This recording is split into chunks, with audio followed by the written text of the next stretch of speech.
In this video, we're going to take a look at the new Lymow One Plus, go through the key features, test its real-world performance, show how to clean it after use, and walk through the full setup from scratch.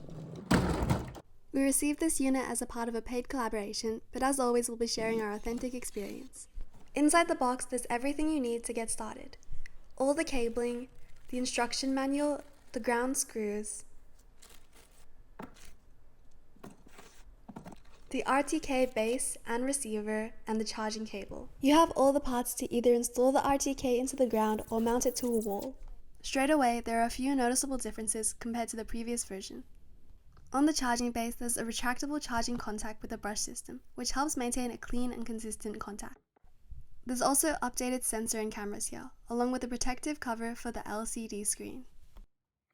The stop button seems to be the same as the original, and the design has been more refined, including a rubber side protection and a more sealed construction. The unit is built with a reinforced structure and is rated IPX6, which means it's designed to handle outdoor conditions like rain and debris. It also comes with a 10-amp charger for faster charging. The brush design prevents liquid from the grass from accumulating and corroding the charging contacts. Let's do a quick demo straight out of the box. The first step is to use the Lymow app to map the mowing zone. We'll go into more detail for this later in the video. It's important to do this properly, especially on a typical suburban property, so your mower can avoid pathways and the road. As you can see, our grass is very tall and untamed, and we've also set up some obstacles such as a gym ball and some dead leaves.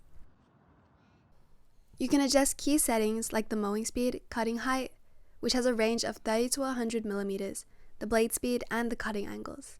And one of the key features here is the precise edge cutting, which we used the first trial. When the mower leaves the dock, you can see it extending the wheels. Once the mowing starts, the unit moves into the position following a preset channel and gives a warning before activating. Attention, lawnmower starting now. It uses RTK combined with vision-based navigation, so it moves very precisely without perimeter wires. We started with a single blade for edge cutting, which means it only uses one blade and cuts around the edge of the lawn. This helps improve control and reduces the grass scatter around the edges. Overall, it tracked along the curb very accurately.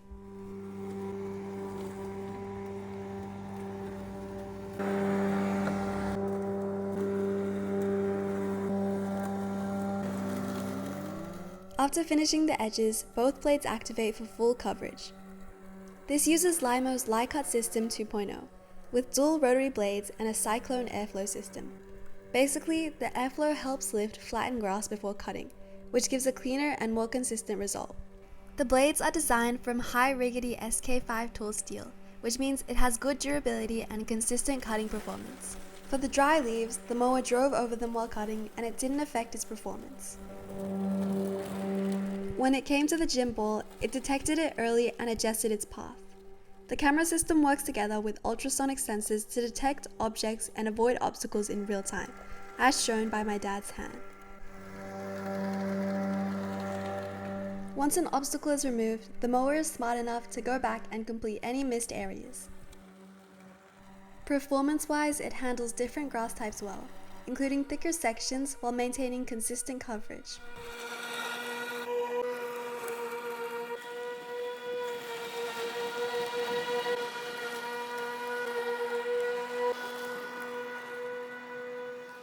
There are multiple safety features, including lift detection, which stops the blade instantly when the mower is picked up.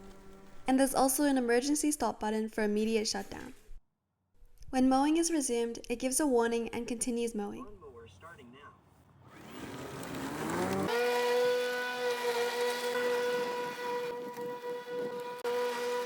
We also have our small tree in the middle, which it mowed around well.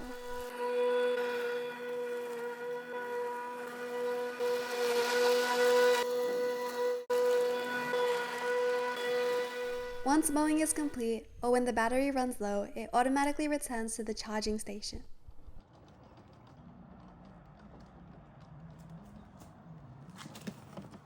Charging started. The result is a clean, even cut across the lawn. The cleaning process is quite simple. We press the plus button on the LTC menu and the front opens up. Then we can blow away any debris and grass left over.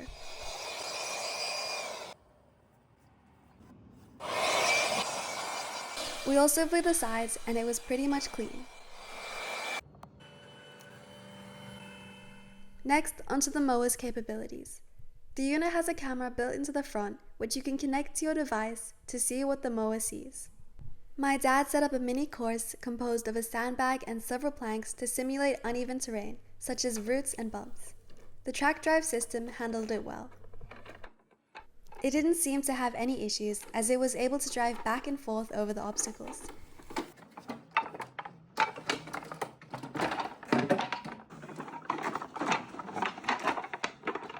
It's designed to cross obstacles up to 70 millimeters tall, and it can also handle slopes up to 45 degrees, as simulated by this ramp. There were no issues at all with the climbing test. There's also built-in lighting for operations in low light conditions, such as nighttime. Next, onto the full setup. We start by installing the RTK base and the antenna in an open area. Run the cable through the base pole, connect all the pieces, then attach the antenna. The stand can be screwed in, and it can be stuck anywhere in the ground. Both cables should be connected to the charging dock, which can then be connected to a power source. The power switch is on the back of the charging dock, and the light will glow green to signify it's on. This unit uses a lithium iron phosphate battery designed for long-term durability and has over 2,000 charge cycles. This battery is inserted into the mower using a railing system and must be connected to the green cable in order to turn the mower on.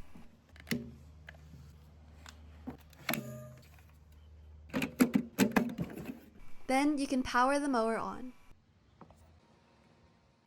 Everything is controlled through the Lymow app, including zones, scheduling, and cutting settings. For setup, you'll need to connect it to Wi-Fi, and it works best on a 2.4 GHz network. So if you've got a dual-band router, setting up a dedicated 2.4 GHz connection can help make the connection more stable. Using the app, you have access to a simple control panel which can be used to control the unit. You can create zones, no-go zones, channels, and adjust the charging location. You can even create multiple zones and connect them using channels. One thing to keep in mind when you're mapping out your mowing zones is calibration. You want to make sure that what you map is actually what the mower follows. It's worth spending a bit of time to get the calibration right before you start. You can monitor it using the app. This time we mapped a no-go zone around my grandma's plants to protect them.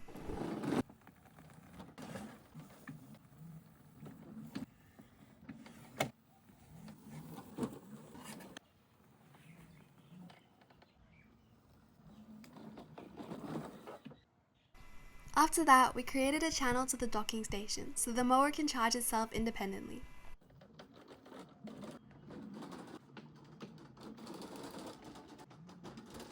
Once you've successfully docked the mower, make sure to press Adjust Charging to update the charging station's location.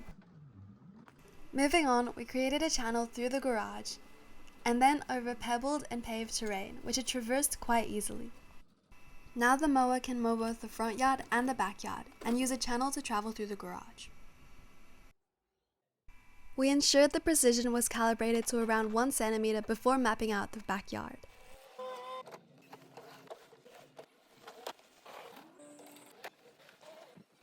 Here you can see us creating a channel between the mowing zones, so the mower can use it to travel between them.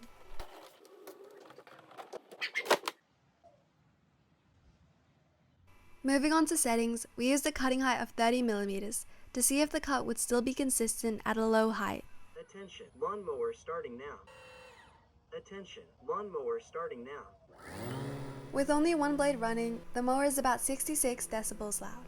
The blades pause briefly at times when the mower is adjusting its path or repositioning. If it misses any spots, it'll come back later to cover those areas. When both blades are running, it measures about 73 decibels loud.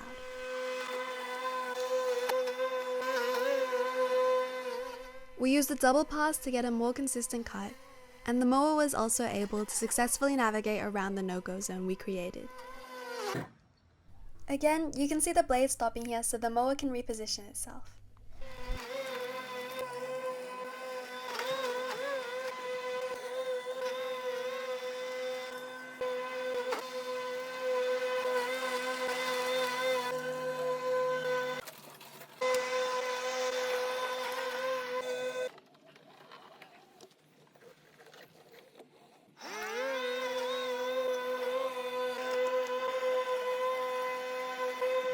The grass was cut well and the height was consistent throughout. Then the mower used the channel to get through the garage. Though it hit a few things, it moved with quite high precision. Once it reached the mowing zone, it activated the blades and began mowing straight away. It's systematic with its cutting, and the sensors and AI vision help a lot with navigation. Overall, I think it's quite efficient. The mower is persistent and keeps mowing until it's gone over all the spots it's missed. Attention, lawnmower starting now.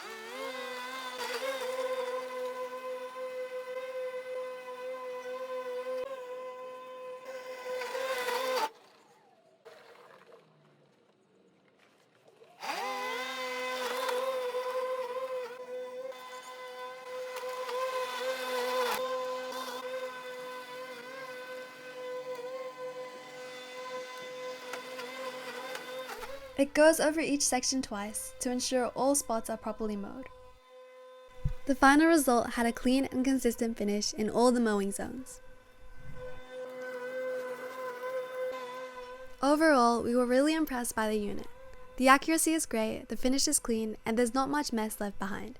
Once it's mapped and connected, it's actually very easy to use. And for a typical suburban property, this is definitely something I can see myself using. If you want to check the product out, there'll be a link in the description below. And thank you for watching the video.